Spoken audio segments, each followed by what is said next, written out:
All right, let's dive into this putting accuracy thing, huh? Been getting a ton of requests from you guys for this deep dive. Yeah, putting, everybody wants to be better, right? Absolutely. And honestly, the more I prep for this, the more I realized I have so much to learn too. Like, Yeah. did you know even pros misalign their putts by over a degree on average? It's crazy, isn't it? Yeah, degree. You think those guys would be lasers? Well, that tiny misalignment from 10 feet away, Yeah. that's aiming more than 2 inches off. Oh, wow. Yeah, that puts it into perspective. And obviously it gets even worse the further out you go. Exactly. Man, suddenly those 3-footers I missed don't feel so bad. Okay. So why is aiming and putting so hard? What's the science behind all this? So research breaks it down into stages. And the first stage is, well, how well you see the target, visual perception. The tricky thing with putting is you're not aiming at a bullseye. It's what they call an unknown target. So not a clear target, more like Ah. trying to pick out like a specific blade of grass. Exactly. You got it. Okay, so it's way more subtle than just aiming at something obvious. And think about it. You know those tiny letters on the eye chart? Yeah, the ones at the bottom. Barely see those. That's basically the limit of what you can see clearly. And now you're trying to isolate one single blade of grass from 10 feet away. Yeah. With thousands of others around it. Tough, right? Okay, yeah, that's a great visual. Now I'm starting to think my eyes aren't as good as I thought. Right.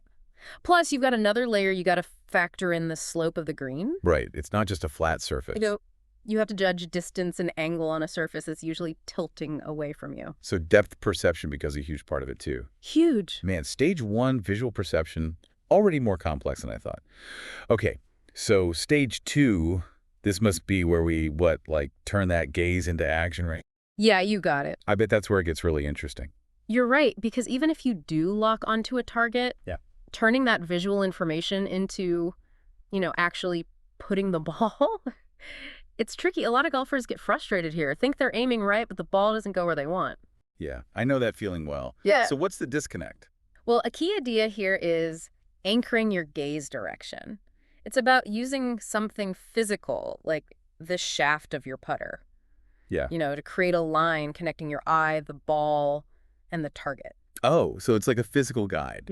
The putter shaft helps you make sure everything's lined up. Exactly. But wait, what about that saying, never up, never in? Doesn't that go against this whole shaft as a guide thing? That's a great point. You do want to aim upwards, but it's more about the path the ball takes, not necessarily the aiming itself. Okay, so aiming up is still important. It is. And here's the thing. Even with the shaft as a guide, you have to remember, the ball is on a tilted surface. Right.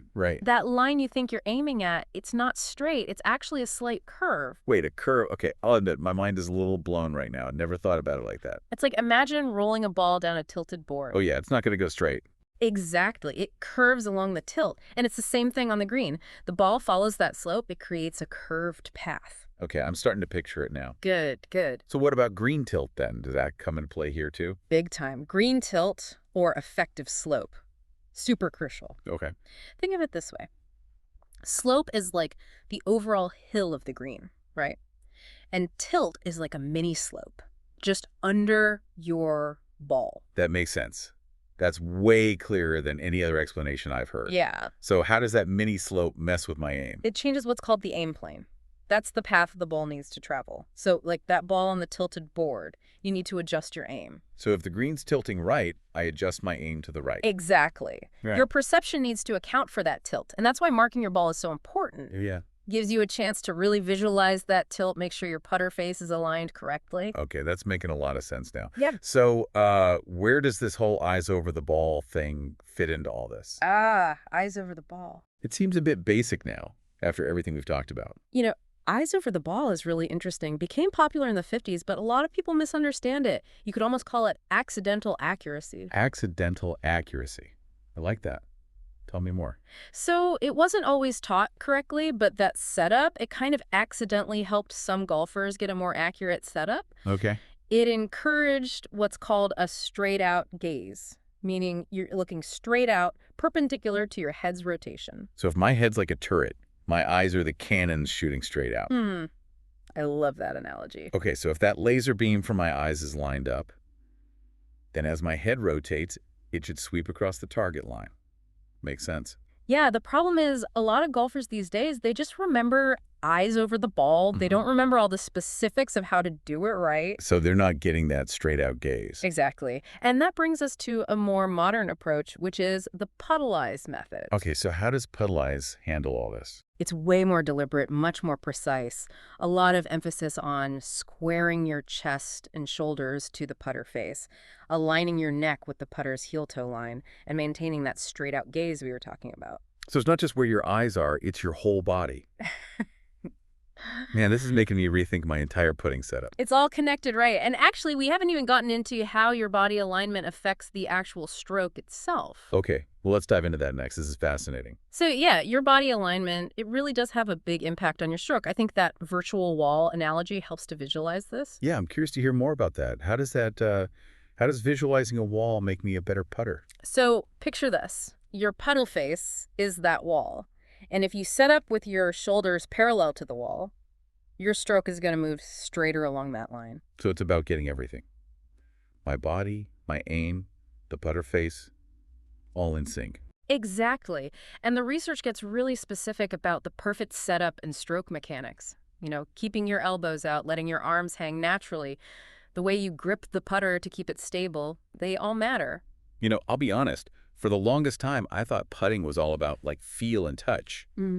But today, it's starting to feel more like geometry.